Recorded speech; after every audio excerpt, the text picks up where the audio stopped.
Ok. Ça, c'est le nouveau Renault Rafale et il se pourrait qu'elle soit mieux que votre BMW. Voici pourquoi.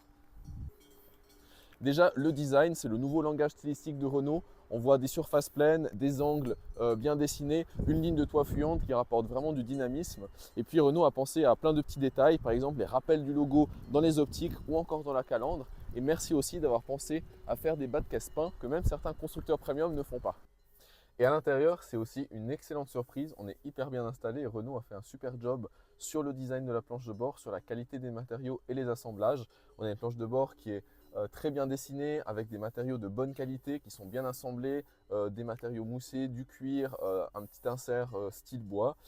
L'écran aussi qui est très bien intégré avec Google intégré, donc très facile à utiliser. Renault n'a pas oublié les commandes physiques aussi qui sont quand même beaucoup plus simples à utiliser en conduisant. Pareil sur les contreportes, du cuir, des petites surpiqûres avec le drapeau tricolore.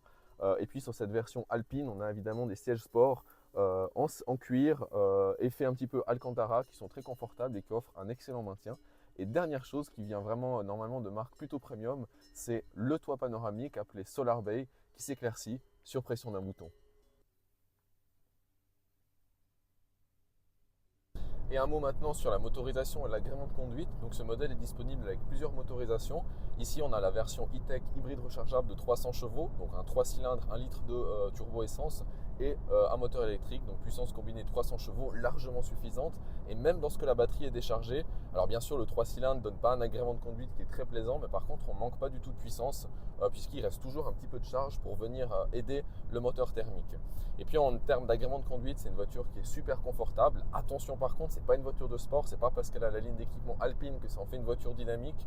Les suspensions sont un petit peu molles, la direction est correcte, quoique un peu quelconque.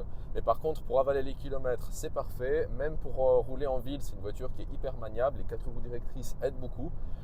Et puis en fait, au final, on a une voiture qui est relativement polyvalente. Et dernier point, et c'est peut-être pour ça qu'elle pourrait être comparée à des BMW ou à des voitures premium, c'est qu'on a une voiture qui a de la gueule, qui a un intérieur qui est de très très bonne qualité, qui est très très bien équipé, qui certes n'a pas l'agrément de conduite d'une BMW, mais qui remplit toutes les autres cases et qui est disponible à moins de 60 000 francs dans cette version top de gamme, super équipée. Et ce qui est sûr, c'est que ce serait une proposition intéressante pour beaucoup de personnes.